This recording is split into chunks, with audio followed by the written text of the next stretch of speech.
Isang mapagpalang araw sa inyo mga kagala ko. Magbibisi-bisihan ulit tayo ng kaunti. At habang kami ay magbibisi-bisihan, si mama ihinayaan ko lang muna dito sa aming kusina para magpahinga. At syempre, tuwing pagbablog ko ay ipeplex ko lang ulit sa inyo yung mga ginawa ni Di para sa kanyang mga halaman.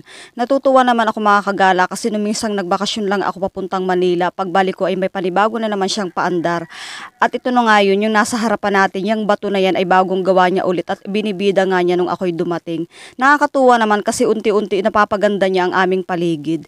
At ilang araw na rin mga kagala nang matapos tayo makapagtanim ng sitaw, okra at kalamismis. Pupuntahan natin dito sa unahan, dito lang sa baba ng bahay para silipin. Kasi lampas 10 days na rin siya. At ito nga, may nakita pa akong bayabas. Napakatamis niyan mga kagalang mga bayabas na yan. Kaya tuwing may bunga yan ay hindi ako nag-aatubiling talagang mapitas agad. Tara, balik na tayo dito sa ating pupuntahan. Ito na mga kagala, yung unang linya na yan ay puro sitaw. Wow, ang dami. Pati kapitbahay dala na yan para bigyan.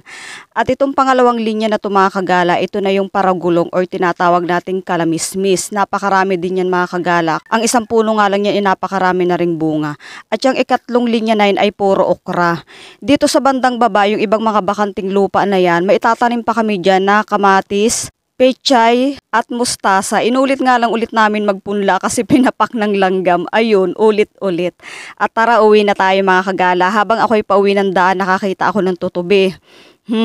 Alam mo yun, ng mga bata pa tayo parang nakakamiss maglaro ng mga ganyan tutubi ng mga panahong wala pang cellphone.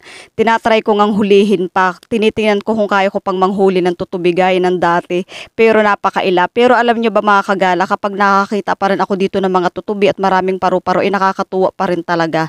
Paulit-ulit ko siyang tinatry hulihin pero mailap, hindi tayo makaisa. Kaya tigilan na natin, uwi na tayo at marami pa tayong gagawin. Susundan natin si Di dun sa may babuyan kasi tutulungan natin siyang gumawa ng kulungan ng aming mga biik. O yan, last na, talagang hindi kaya, give up na, uwi na tayo mga kagala. Malapit na kasing mga nakang aming baboy mga kagala si Marites. Kaya kami ni Di ay abala para sa paglalagyan namin ng aming mga baby biik. At yan si Marites mga kagala ko, yan yung unang alaga namin na manganganak.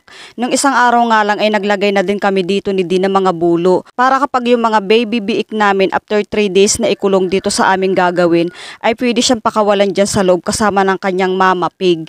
Para hindi lang sila makalabas at hindi lumubog doon sa aming hukay sa baba. Masayang-masaya naman kami mga kagala kasi first time lang talaga namin mag-alaga ng ganitong pinapaanak na mama pig.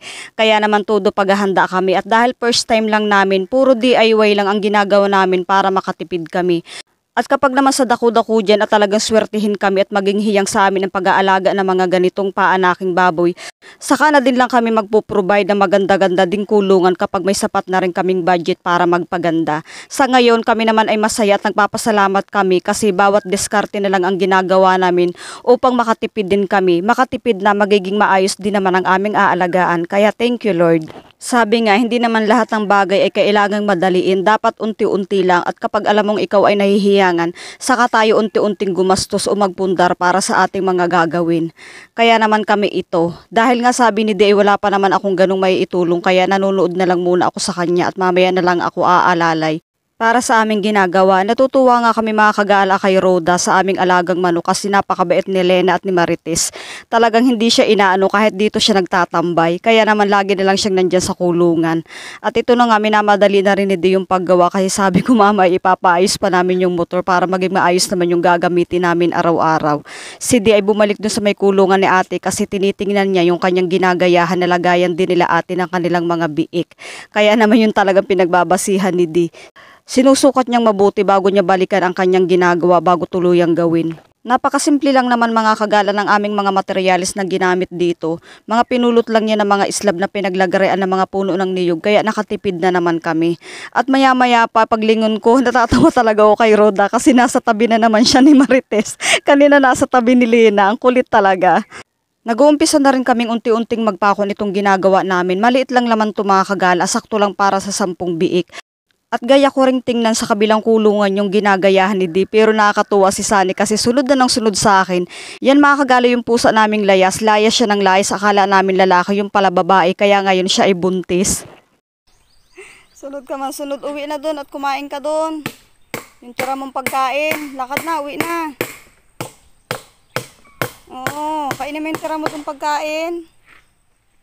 Lakad na, uwi na. Uwi ka na. Tama yung tiyan mo, ang laki oh. Ha? Uwi na. Kain ka na doon. Dali. Sunod ka ng sunod. Tiyan mo hindi na maganda ugaga. Ha? Mabigat na tiyan mo. Ha? Sani, mabigat na tiyan mo. Kala lalaki, pala'y babae. Naglayas ka pa ng pagkatagal-tagal. Lakad na, uwi na. Bilis. Hanggat nandito, nakabantay din. Uwi ka na. Lakad na, una ka na. Mamaya pa kami. Si Sunny talaga ang pangunahin naming alagang pusa na napakalambing sa amin. Kaya naman sa tuwing nawawala yan ay napakalungkot ko. Nung last na nawala siya ay halos 2 months. Kaya naman na makabalik siya ay hindi ako makapaniwala. Pero may naiba nga lang sa kanya nung siya ay bumalik. Pero okay lang, ang mahalaga nakabalik siya at kahit may baby na siya at dagdag alaga na naman namin, masaya naman kami at naalagaan namin sila. Sabi nga dagdag blessing ang mga alagang mga hayop. Ito na nga, matatapos na rin hindi pa unti-unti yung aming ginagawa. Kumuha siya ng bulo para gawing pangharang sa ibabaw para hindi matalas para sa mga biik. Binubutasan niya lang yan ng ganyan tapos papakuan. Ayan, ganyang dahan-dahan niyang ilalagay ang pako kapag nabutasan na niya kaliwat kanan yung dulo niya. Kasi 'di ba mga kagala, yung bulo ay malutong naman talaga, hindi siya matik pwedeng ipako kaya gagawin mo ng paraan. Pag nabutasan na niya magkabilang dulo at naipasok na ng bahagya ang pako, ayun na, yung safe na siyang ipako, saka na niya pupukpukin ng martilyo, di iwas basag na. Kahit paano ay may dagdag proteksyon na tayo para sa ating mga biik para kapag sila ay tumatayo ay hindi sila masugatan. Mainam din talaga mga kagala kung ikaw ay may pagkamalikhain at may alam sa mga ganitong bagay-bagay.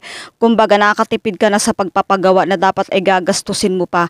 Kaya naman ako ay natutuwa kay Di at kahit paano ay maaasahan pagdating sa mga ganitong bagay-bagay. At ito okay na siya, itatry naming ilagay dito sa loob kung kasya siya at okay naman. Testing lang muna naming ilalagay yan dyan at sakto lang yan para sa 10 biik. Yan, inilabas muna namin dito mga kagala kasi medyo naabot ni Lena. Hindi pa naman gano'n naming kailangan agad kasi ang due date pa ni Lena ay 14 pero baka bukas abangan na rin namin siya. Kasi sabi nung kaibigan namin baka daw maging advance. Okay, yun lang mga kagala. Pinakita ko lang sa inyo yung video na aming ginawa ni Di, yung ginawa ni Di para sa aming biik. Hindi daw naman kasi kailangan masyadong malaki sabi ng ate ko. Kasi nagtatakbuhan lang daw naman. Kasarapan lang daw yung gawin naming space para sa aming biik kasi 3 days lang daw naman silang ilalagay dyan sa kulungan na yan. Kaya okay na yan. O hanggang dito lang mga kagala. Maraming salamat sa inyong pagdaan, sa pagtambay at sa oras ng inyong ibinigay. Ingat kayo palagi mga kagala. See you on my next vlog. Bye! Hello mga kagala, bali kinabukasan na ito. Ihahabol ko lang sa inyong i-share yung blessing na natanggap namin.